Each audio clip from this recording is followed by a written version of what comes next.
Salut les amis, bienvenue sur ma chaîne. Aujourd'hui, on va parler ordinateur de bord. Le mien ne fonctionne pas très bien.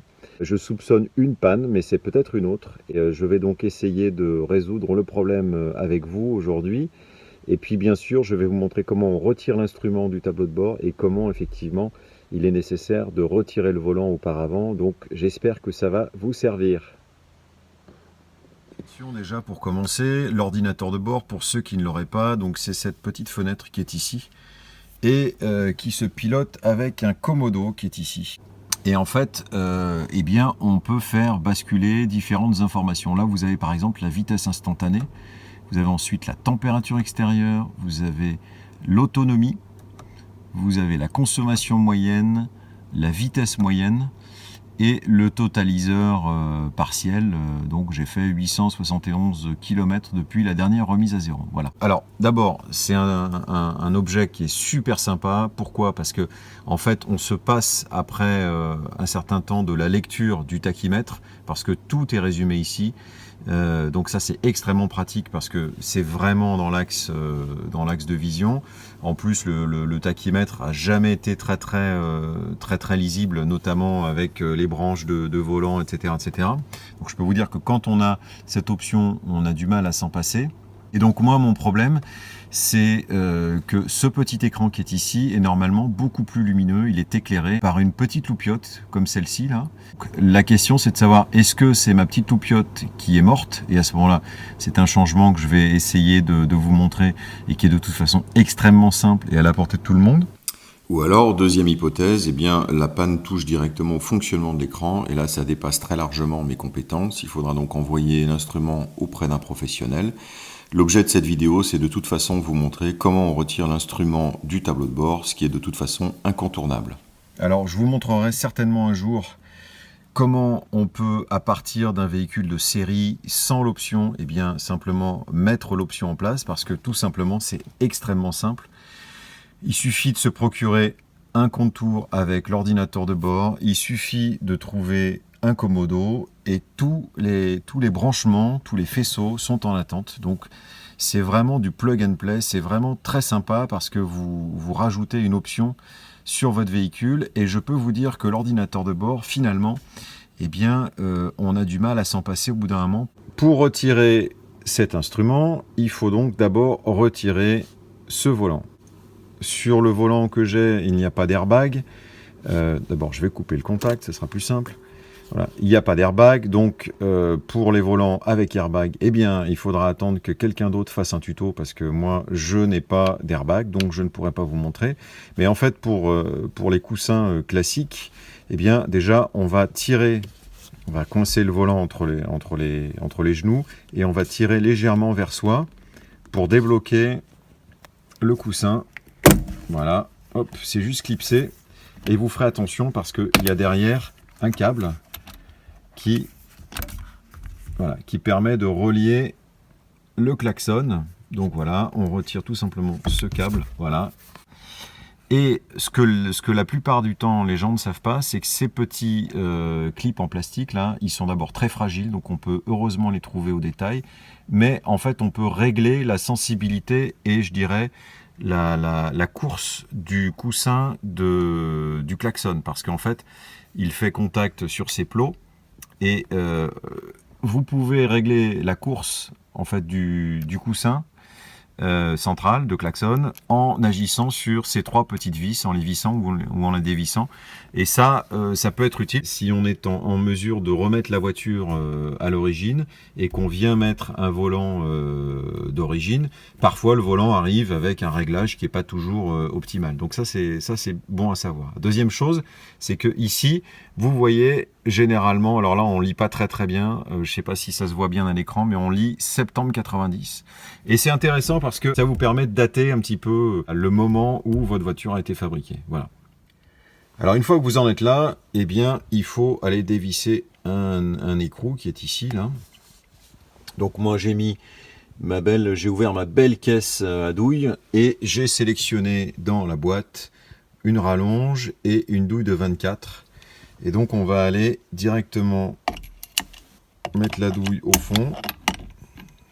Voilà, alors attention parce qu'il y a le petit fil là, le petit câble, le câble du klaxon. Et le jeu, ça va être de repérer, de mettre votre volant le plus droit possible avant d'aller dévisser l'écrou qui tient le volant. Voilà. Donc, on va le faire en live. Les volants sont généralement pas serrés très très fort. Donc là, je vais essayer de le faire. Voilà. Vous voyez, même avec une main, avec une qui tient l'appareil et l'autre qui tient le cliquet, on y arrive. Voilà.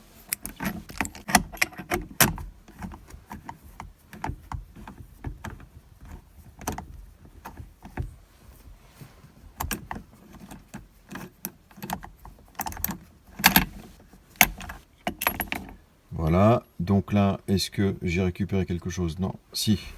Alors, j'ai récupéré l'écrou. Voilà, un bel écrou. Tout ce qu'il y a de plus classique. Et j'ai encore une rondelle qui est ici, là. Hop. Je vais vous montrer parce que comme ça, vous saurez exactement.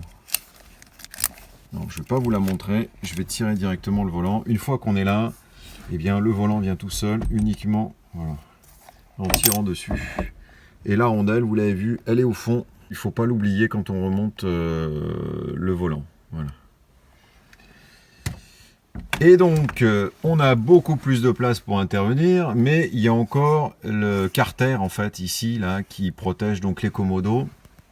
Et sur ma voiture, donc là, vous avez le commodo de l'ordinateur de bord. Et ici, vous avez celui du régulateur de vitesse. On va retirer ces vis-là. Et il y a une autre vis qui est ici. Hop, que je vous montre. Il y en a une autre ici qu'on ne voit pas, mais je vous garantis qu'elle existe. Donc on va retirer ça. On retire celle-ci. Et on retire celle-ci là. Et on va pouvoir retirer le sommet du carter de la colonne de direction. Franchement, zéro problème. Seul souci, c'est d'éviter qu'elle tombe et qu'on ne la perde. Hop, voilà. Alors notez ici aussi, ça c'est une lame en cuivre qui permet de faire contact avec le cul ici du volant et qui permet donc de faire contact lorsque vous klaxonnez. Un truc important aussi, puisqu'on y est, quand vous achetez un volant d'occasion, faites attention qu'il y a bien cette petite lame, parce que c'est celle qui vous permet de rabattre le clignotant automatiquement. Et parfois sur les volants d'occasion, eh bien, elle est cassée. Et donc ça, le vendeur ne le dit pas toujours, et on s'en rend compte un peu trop tard. Et donc cette petite lame, eh bien, parfois elle est usée. Là, vous voyez, bon, moi je l'avais bien repoli, propre, etc. Mais bon, on peut changer cette partie puisqu'on considère que c'est une pièce d'usure. Donc n'hésitez pas si vous voyez que vous avez des problèmes avec votre klaxon. Bref, c'est pas le sujet du jour. Donc une fois que j'ai ça, eh bien, je peux retirer le capot. Je vais quand même retirer celle-ci, ça va quand même m'aider. Je vais retirer également celle-ci.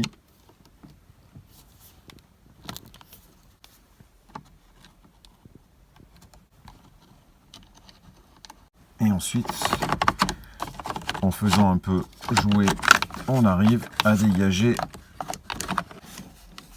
Alors encore une fois, comprenez que je suis avec une seule main. Voilà. Donc je ne retire pas le bas parce que tout simplement c'est absolument inutile. Et ensuite c'est toujours un peu embêtant puisque ici j'ai mon commodo qui passe là, mon commodo d'ordinateur de bord. Et de ce côté-là, j'ai également mon commodo régulateur de vitesse. Un jour, peut-être que je vous ferai une vidéo sur comment mettre un régulateur de vitesse dans sa Porsche. Et voilà, donc on est devant l'instrument à retirer. Aussi curieux que ça puisse paraître, eh bien, rien ne retient en fait cet instrument et les autres d'ailleurs dans la planche de bord, si ce n'est le petit joint que vous avez ici autour là, et qui parfois est sec. Donc en fait, ce qu'on va faire maintenant, c'est qu'il faut qu'on fasse délicatement levier pour petit à petit dégager le plus horizontalement possible l'instrument, pour qu'ils viennent rapidement entre nos mains. Donc ici, j'utilise maintenant un chiffon pour protéger en fait les cerclages des autres compteurs qui sont très sensibles. Et en fait, le principe, ça va être de faire un levier pour petit à petit faire pression tout autour du contour en introduisant la lame du tournevis entre le tableau de bord et le joint.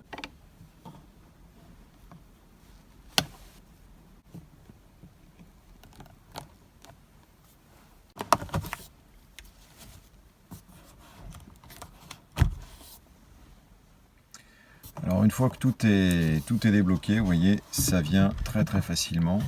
Et puis ici, vous avez derrière toute la connectique. Et on a ici une connectique. Voilà. Il suffit juste de lever. Voilà. Donc là, on est à l'arrière donc du contour et on retrouve aussi, pour ceux qui arrivent à lire, quelques éléments de date. Donc là, on est en août 90 et on a bien évidemment la référence de la pièce. L'ordinateur de bord, lui, il est en deux parties. Le contour simple s'arrête jusqu'ici et lorsque vous avez le contour, vous avez ça en plus. Donc on va venir retirer ces deux vis qui sont ici.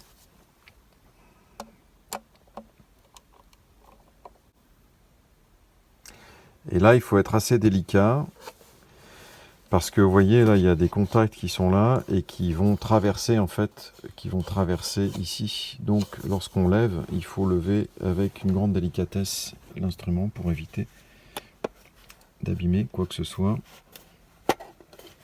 Et vous allez comprendre pourquoi. Voilà. Hop.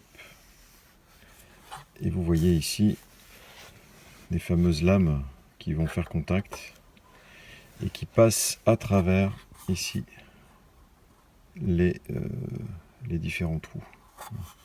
Donc attention quand vous levez bien verticalement et avec une grande délicatesse. Et là donc on se retrouve sur les fameuses loupiottes et je vais vous montrer à quoi elles ressemblent.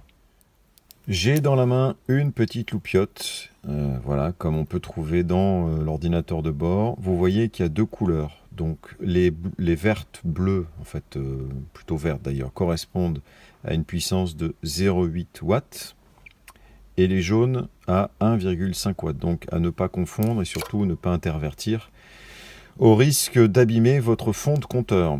Et donc celle qui éclaire, donc qui rétro-éclaire l'écran, eh bien c'est celle-ci. Donc pour la retirer, deux possibilités, soit un tournevis plat, soit une douille de 6. Donc je vais prendre avec le tournevis délicatement dans le centre et je fais tourner et je vais tester la continuité de l'ampoule pour savoir si effectivement elle est morte ou pas. J'ai donc mon multimètre, j'ai mon ampoule de rechange et l'ampoule que j'ai sortie du compteur.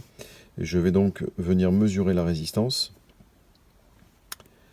Voilà, et là effectivement on voit il ne se passe rien. Donc avec un peu de chance, c'est effectivement l'ampoule qui était morte. Et si je prends l'ampoule de rechange qui est ici et que je fais la même chose, je dois avoir logiquement une petite résistance qui correspond. Voilà, donc là, voilà, j'ai une résistance qui correspond au filament de l'ampoule. Donc, tout va bien. C'est uniquement la petite ampoule qui était morte. Je vais donc la remettre dans l'ordinateur de bord. Et bien évidemment, avant de tout remettre en place, je vais tester. Je remets en place donc les deux parties du contour. Encore une fois, opération un peu délicate dans la mesure où on a des broches à la fois métalliques en plastique qui sont ici et là. Donc je vous invite à être extrêmement méticuleux pour éviter de faire une petite catastrophe. Les réparations sur ce type d'instrument étant généralement assez coûteuses. Donc vous avez malgré tout des détrompeurs qui vous permettent de guider la bonne manière pour remboîter l'ensemble. Alors je le fais avec une main, je prends des risques pour vous parce que très franchement c'est pas idéal. Voilà, j'ai l'impression que tout est aligné.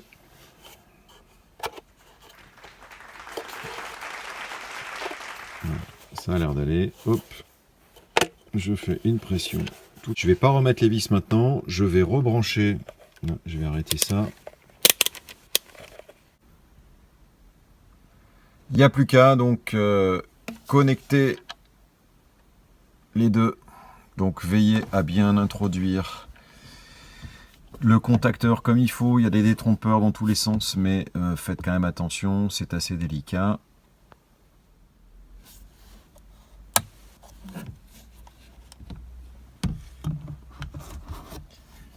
Voilà, j'allume le contact et victoire. Vous voyez donc la différence avec les images du début de la vidéo. Là on voit nettement le contraste et l'éclairage. Je suis donc ravi de ce petit bricolage qui a été extrêmement simple. Vous avez certainement remarqué que lors de la séquence précédente, l'écran s'est éteint. Il y a une temporisation quand, par exemple, on allume le contact et qu'on l'éteint. Eh bien, pendant une durée comprise entre 3 et 4 minutes, l'écran va rester allumé. C'est un point à préciser parce que c'est souvent des questions qu'on voit dans les forums où les gens se posent la question de savoir si c'est normal. Oui, c'est normal. En revanche, et je vais vous le mettre en haut, ici à droite, je vous mets le lien de la vidéo que j'ai fait sur la recherche de fuite électrique sur une Porsche 964 parce que il peut arriver que cet écran, au lieu de s'éteindre au bout de 3 à 4 minutes, eh bien, reste allumé et donc vient tirer un courant infime au niveau de la batterie, mais au bout d'un certain nombre de jours, eh bien, la batterie est à plat. Et donc c'est un sujet qu'il faut regarder assez précisément parce que dans la totalité des fuites de courant possibles, eh bien ce petit écran peut être une des causes. J'ai refixé le volant sur son axe. Je voulais vous montrer la rondelle que nous n'avons pas vue tout à l'heure et qu'il faut absolument remonter. Le petit jeu consistant à la remettre autour de l'axe. Et compte tenu de l'étroitesse de l'emplacement, voilà ce que je vous propose. Je prends un tournevis, je mets la rondelle, je pointe le tournevis et je fais glisser gentiment la rondelle. Voilà, tac. Et maintenant, je n'ai plus que mon écrou à refixer, ma fameuse douille et ma rallonge, l'écrou dans la douille. Et je vais revisser gentiment comme ça.